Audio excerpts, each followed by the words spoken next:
आदाब, नमस्कार। आप देख रहे हैं हमारा ऑनलाइन यूट्यूब चैनल। आज हमारे साथ मौजूद हैं DNS 24 न्यूज के चीफ एडिटर जनाब नौशाद अंसारी साहब और मैं हूं इदरीस जेके। जी हाँ, आज हमारा जो मुद्दा है, आज हमारा जो एक बहस है कि जो 2024 में चुनावी बिगुल बच चुका है, लेकिन कहानी जो की क्यों है। मुस्लिम वोट कहाँ जाते हैं, कैसे जाते हैं, उनका क्या इस्तेमाल होता है, किधर जाए, कोई इनका रहबर नहीं। तो इस सिलसिले में हम आपस में बहस कर रहे हैं। हमारे इस मामले में इस मुद्दे को सुलझाएंगे जनाब नौशाद अंसारी साहब। मैं बात करूं, जैसे आप देख रहे हैं कि समाजवादी पार्टी है, सपा बसपा है और भी बहुत सारी पार्टी। मैं देखता हूं कि ऐसा नहीं है।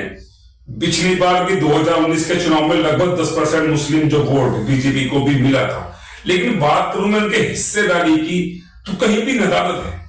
आज मेरा यूपी जहां 20% की आबादी, लगभग 20 की आबादी यूपी में है और लगभग हर चौथा जो वोटर्स है वो मुस्लिम है, लेकिन हम देखते हैं कि उसकी हिस्सेदारी की बात नहीं हो रही है। मतलब कोई रहबर नहीं दिखाई दे रहा। लेकिन पार्टियां भी क्या कहती हैं कि जैसे उनको सिर्फ वोटों की परवाह है, मुस्लिम वोट उनको भर भर के चाहिए, लेकिन बात उनके हिस्सेदारी की भी बात कर रहा हूं मैं। अगर हम पश्चिमी उत्तर प्रदेश की हम बात करें, फिलहाल पश्चिमी उत्तर प्रदेश की कई सीटें ऐसी हैं जहां पर मुस्लिम आबादी 54% से 44% से लेकर 54%। कहां अगर मैं बिजनौर की बात करूं 44%, नगीना की बात करूं 46%, रामपुर जो है 51% है, सही बात, 51% रामपुर की आबादी जो है मुस्लिम है और तुम्हारे अमरोहा हुआ, मुरादाबाद में लगभग 47% के करीब आबादी मुस्लिम की है। लेकिन होता क्या है, होता यह है कि हम जब जैसे देखते हैं कि समाजवादी पार्टी से अगर कोई मुस्लिम जो है वो विधायक है या एमपीज है तो पार्टी गाइडलाइंस होती है। कई ना 70 सालों में हमने देखा है कि एक पार्टी तो वो है जो बोलती है कि हमें आपका वोट नहीं चाहिए, एक बोलता है कि हमें तो देना ही पड़ेगा वरना कहां जाओगे। तो मुझे लगता है कि ये सरासर संविधान का उल्लंघन है और ये अब से नहीं, बहुत पहले से होता है। हाँ, मैं अगर बात सत्यतापूर्णता ये करूं कि सत्ता देखो बीजेपी संपूर्णतः 10 साल से ही जो है वो सत्ता में है। उससे पहले बहुत सारी पार्टियां गठबंधन रही और कांग्रेस ने भी निरंतर 35 से 40 साल तक जो है यहाँ पर राज किया है, लेकिन उन्होंने हिस्सेदारी नहीं दी है। उन्होंने भी सवाल किया मुस्लिम वोटों, हाँ मतलब इस्तेमाल किया है, लेकिन उसको हिस्सेदारी। अगर बहुत से लोग कहते हैं कि साहब अगर कांग्रेस नहीं होगी सत्ता में, समाजवादी नहीं होगी, राज्य में नहीं होगी। अगर मैं उदाहरण दूं आपको 2013 का उदाहरण, 2013 में और केंद्र में गठबंधन की सरकार थी यूपी की और समाजवादी पार्टी की मतलब पूर्णतः बहुमत की सरकार यूपी गवर्नमेंट में थी। आपने देखा कि यूपी में कवाल गांव में 2 लोगों को एक नॉर्मल सा मसला था। अगर उस समय रहते अगर उसको सुलझाया गया होता तो शायद जितने लोग, ऐसा नहीं कि मुस्लिम भी मारे गए, जाट भी मारे गए, हिंदू भी मारे गए, लेकिन अगर समय रहते उसको सुलझाया गया होता तो वो कांड नहीं होता। उसमें जो है जो सीएम थे कौन थे? अखिलेश यादव और मनमोहन सिंह। मैं भी BBC न्यूज, जबकि इनके पापा को मुलायम सिंह के बजाय मुल्ला मुलायम सिंह बोला जाता है। तो मैं जेके साहब, मेरा यही कहना है कि मुसलमानों का सिर्फ, अब जैसे लोग कहते हैं कि साहब केंद्र में सरकार अगर गठबंधन की होनी चाहिए, राज्य में अखिलेश की होनी चाहिए, तो उस टाइम थी अखिलेश यादव की सरकार यूपी में पूरी मतलब पूर्ण बहुमत के साथ थी और यूपी की मनमोहन सिंह प्रधान सरकार में भी मुस्लिमों का कोई किसी तरह का कोई नहीं मिला। आज भी मैं BBC न्यूज की एक खबर देख रहा था तो उन्होंने अपने पहचान को छुपाकर वो इंटरव्यू दे रहे थे कि आज भी कितने लोग ऐसे जो कवाल गांव के आसपास के गांव जिन्होंने वहां से छोड़ के भागे थे वो आज तक अपने गांव वापस नहीं लौटे। किसकी सरकार ने? यूपी की सरकार थी केंद्र में और राज्य में समाजवादी पार्टी की सरकार थी। तो मुझे समझ में ये नहीं आता बीजेपी को हराने का ठेका मुसलमानों को दिया जाता। मुसलमान लेते क्यों है कि बीजेपी भी देश की राष्ट्रीय पार्टी है, वो इस देश के नागरिक है। तो मुझे लगता है कि सवाल ये होना चाहिए कि जो हमारे मुआहदे हैं, जो हमारा जो वैभव है वो हमें मिलना चाहिए, हमें हिस्सेदारी मिलनी चाहिए। तो इनको भड़काया क्या जाता है कि साहब बीजेपी का हराओ। तो क्या लगता है बीजेपी हराने का ठेका जो है मुस्लिम मुसलमानों को ही है। जिस तरह से मुसलमानों के वोटों का इस्तेमाल हो रहा है उनको किसी तरह का सही से प्रॉफिट नहीं मिल पा रहा। प्रॉफिट है कि एक नेता थे आजम खान, अब पूरी दुनिया पूरे देश के लोग उन्हें जानते हैं, और उनकी जो यूनिवर्सिटी भी थी किस तरह से आज यानी कि वो हालत ये हो गई है कि वो चुनाव भी नहीं लड़ सकते, उन पर चुनाव लड़ने तक भी पाबंदी लगाई गई है। और जो अखिलेश हालांकि कुछ भी कारण रहे हो, एक हम उसके उदाहरण के तौर पर उनका नाम ले रहे हैं। हाँ, एक कद्दावर नेता के नाम से जाना जाता था, यूपी में उनको जाना जाता था। आज उनकी औकात क्या है? आज उनको ना कहीं शामिल किया जाता है। और मैं अभी देख रहा था एक वीडियो, एक सोची है, महारानी रुचिवीरा बिजनौर की है। वो इतनी दल बदलू है कि अभी आप देखिए जो चुनाव है, नगर निकाय के चुनाव है, उन चुनाव किससे लड़ा? समाजवादी पार्टी से। उससे पहले 2020 का जो 17 के जो चुनाव, 2020 के जो चुनाव हुए थे यूपी में विधानसभा के, किससे लड़ा? बीएसपी से लड़ा। और वो क्योंकि अब वो जो मतलब फिर से वापस लाएंगे, समाजवादी पार्टी में भी वो अपने पैर बिठा रही है, और क्योंकि वो सीट गठबंधन के तौर पे आरएलडी को मिली है, तो वो आरएलडी में अपनी पैर बिठा रही है। मतलब उनका मुद्दा ये है कि सिर्फ उनको जो है मुसलमान। ओके, एक बात मैं बीच में आपको बता दूं आरएलडी के बारे में जी। अभी हाल ही में आपने एक बहुत बड़ी ब्रेकिंग न्यूज सुनी होगी कि चौधरी चरण सिंह को भारत रत्न का पुरस्कार दिया गया था। इस सिलसिले में जयंत जो है वो डगमगा रहे हैं। वो चलेगा। एक बात सुनिए जी, वो जो प्रधानमंत्री थे वो देश के किसानों के लिए काम करते थे। तो मुझे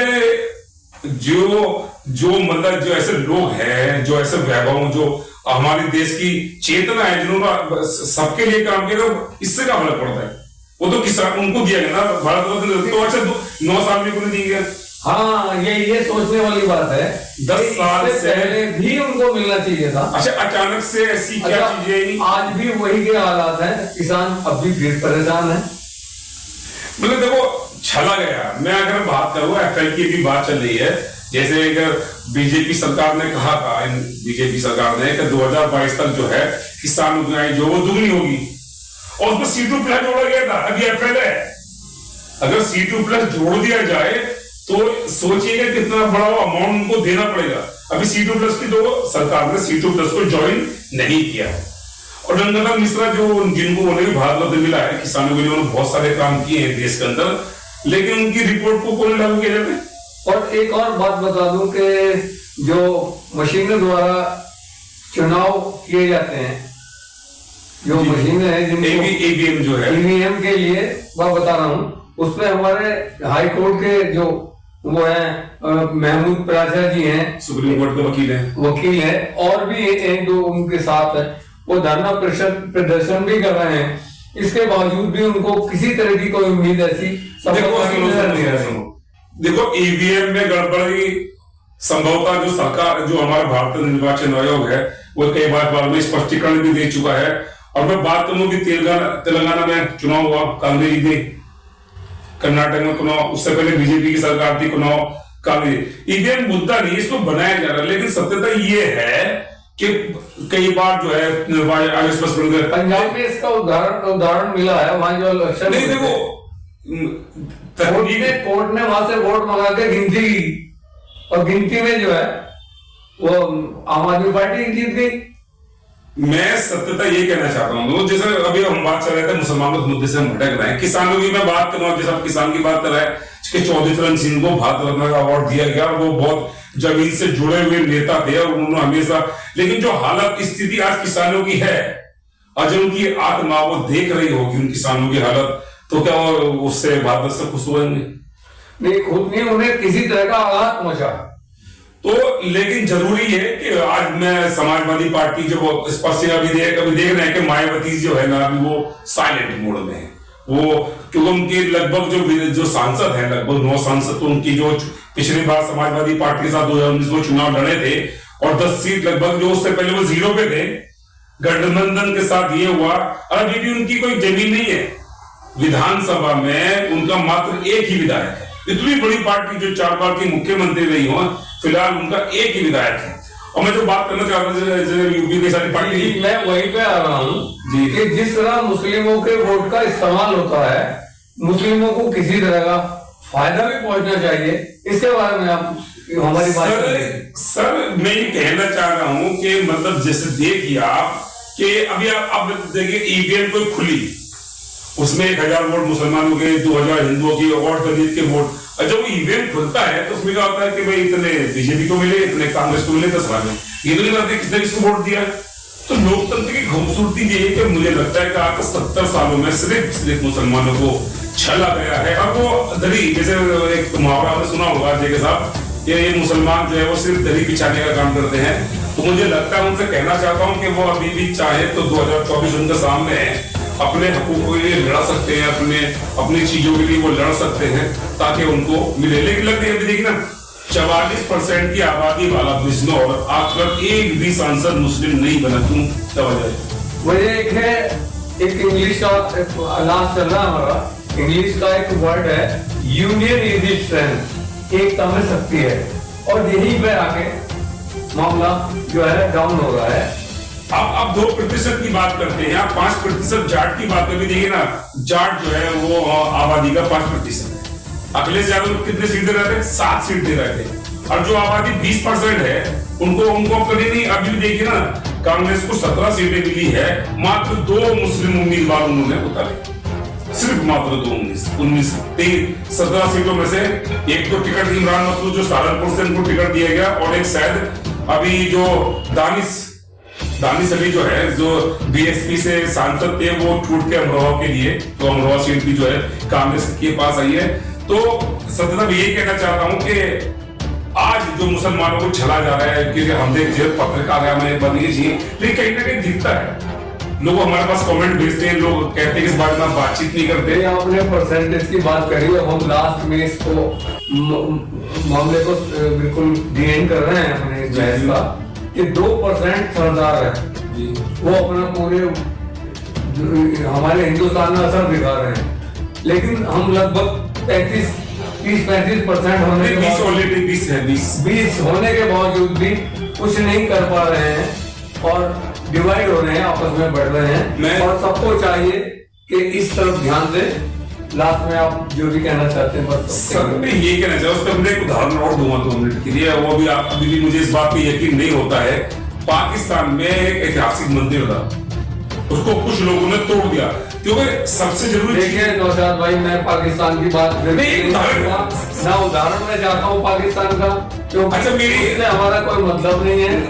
हाँ, आप अपनी बात को यहीं पर समाप्त कीजिए। लास्ट में आप क्या कहना चाहते हैं देशवासियों के से कि अपनी एकता का ध्यान रखें, क्या कहना चाहते हैं? मेरा कहना मतलब ये, जैसे लगभग 20% की मुस्लिम कम्युनिटी है, वो किसी को भी वोट करे। जैसे मैं इसका उदाहरण दूंगा कि 4-6 मुर्गियां थी, तो कुट इसने करा, तो मुर्गियों ने सोचा मुझे दाना डालेगा, तो मुर्गियां दौड़ से बाहर निकल गई, वो चला गया, मुर्गी फिर वापस चली गई, उसने फिर ऐसे किया, फिर मुर्गियां। तो बार बार जो आपको दाना डाला जाता है, आप बाहर निकल के आपके हकूक की बात, मुस्लिमों हकूक की बात होती है, सारी बातें होती हैं, लेकिन बाद में वो 0.0 हो जाता है। तो 2024 का, लेकिन मैं ये कहना चाहता हूँ कि बीजेपी को हराने की जिम्मेदारी मुसलमानों के अंदर में क्यों आती है, क्यों लेते हैं आप ये कहिए कि हमें अपने हकूक चाहिए, हमें इंसाफ चाहिए, हमें नौकरी चाहिए, वो चाहे कांग्रेस दे बीजेपी दे। चलिए, तो अभी आप इस मुद्दे पर हमारी वार्ता सुन रहे थे, नौशाद जी की और जेके साहब आपके सामने हैं, तो देखते रहे हमारा ऑनलाइन यूट्यूब चैनल। धन्यवाद और थैंक यू।